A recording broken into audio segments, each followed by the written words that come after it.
গোপালগঞ্জে আওয়ামী লীগের বাইরে কেউ প্রোগ্রাম করতে পারবে না, এই মিথ আজকে জাতীয় নাগরিক পার্টি ভেঙে দিয়েছে। আমরা 5ই আগস্টের পর থেকে শুনেছি যে গোপালগঞ্জের ভিতরে এই ফ্যাসিস্টদের একটা আশ্রয় কেন্দ্র হয়ে উঠেছে এবং পুরা সারা দেশের যাদের নামে মামলা রয়েছে, ফেরারি আসামি ছাত্রলীগের যে সকল নিষিদ্ধ ঘোষিত সংগঠনের নেতারা রয়েছেন, তারা সকলে গোপালগঞ্জে ছিলেন এবং তারা খুব পরিকল্পিতভাবে আসলে গণ অভ্যুত্থানের এবং জাতীয় নাগরিক পার্টির নেতৃবৃন্দদের হত্যার উদ্দেশ্যে আজকে আসলে সশস্ত্র হামলা চালিয়েছে। এবং বাংলাদেশে যে একটা মিথ তৈরি করে রাখা হয়েছিল যে গোপালগঞ্জে আওয়ামী লীগের বাইরে কেউ প্রোগ্রাম করতে পারবে না, এই মিথ আজকে জাতীয় নাগরিক পার্টি ভেঙে দিয়েছে। জাতীয় নাগরিক পার্টি যেহেতু চ্যালেঞ্জ নিয়েছে 30 দিনে তারা 64 জেলায় যাবে, জাতীয় নাগরিক পার্টি অবশ্যই সেই চ্যালেঞ্জ পূরণ করবে। গোপালগঞ্জে আজকে আমাদের পথসভা হয়েছে এবং অন্যান্য প্রত্যেকটা জেলা, যে জেলাগুলো বাকি রয়েছে, আমাদের সেই পথসভাগুলো হবে এবং আগামীকাল পূর্ব নির্ধারিত সময় অনুযায়ী আমাদের যে ফরিদপুরের পথসভাটি, সেই পথসভা হবে এবং সেই অনুযায়ী পরবর্তী যেই পথসভাগুলো রয়েছে ফরিদপুর, রাজবাড়ী, মানিকগঞ্জ, সেই অনুযায়ী চলতে থাকবে। যতই বাধা বিপত্তি, হামলা, হত্যা চেষ্টা হোক না কেন, জাতীয় নাগরিক পার্টির নেতৃবৃন্দ এই পথসভা, দেশ গড়তে জুলাই পথসভা থামবে না।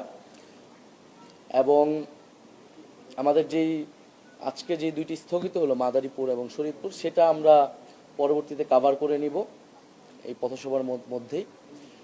তো আজকে প্রেস ব্রিফিংয়ের উদ্দেশ্যটা এটাই যে আমাদের পরবর্তী কার্যক্রমটা অব্যাহত থাকবে ফরিদপুর থেকে।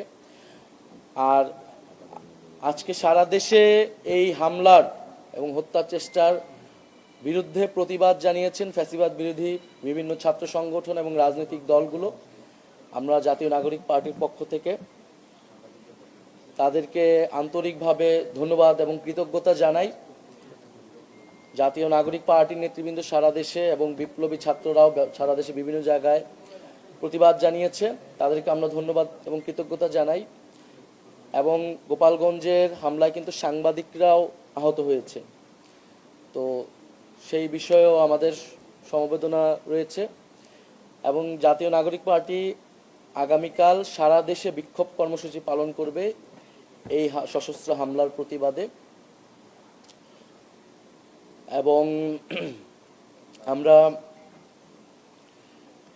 আমাদের যেই ফরিদপুরের পথসভা কালকে থাকবে, আমরা সারা দেশের মানুষের প্রতি আহ্বান রাখছি, সরকার এবং প্রশাসনের প্রতি আমরা আহ্বান রাখছি যে গোপালগঞ্জের, আমরা কিন্তু গোপালগঞ্জে আমরা বা যে কোনো জেলায় যখন আমরা যাই প্রশাসনের সাথে কথা বলেই যাই, সিকিউরিটি ক্লিয়ারেন্স নিয়ে যাই। গোপালগঞ্জে কিন্তু একইভাবেই যাওয়া হয়েছে, সেখানকার আইন শৃঙ্খলা বাহিনী এবং প্রশাসন আমাদেরকে যে ডিরেকশন দিয়েছেন, যেই রুটে যেতে বলেছেন, আমরা কিন্তু সেভাবেই গিয়েছি এবং আসার সময় সেভাবেই এসেছি। তারা যদি আরও কঠোর হতো, আরও সতর্ক হতো আগের থেকে, তাহলে হয়তো পরিস্থিতি তারা সামাল দিতে পারতেন। এবং তারপরও তারা সহায়তা করেছেন। এবং ওখানে আমাদের স্থানীয় যেই নেতাকর্মীরা রয়েছে গোপালগঞ্জে আমাদের সমন্বয় কমিটিও রয়েছেন, প্রধান সমন্বয়কারী আমাদের সাথে আছেন আরিফুল দারিয়া। সেখানকার তাদের পরিবারগুলোকে কিন্তু হুমকি দেওয়া হচ্ছে এবং তাদের নিরাপত্তার বিষয়টা আমরা দাবি জানাচ্ছি।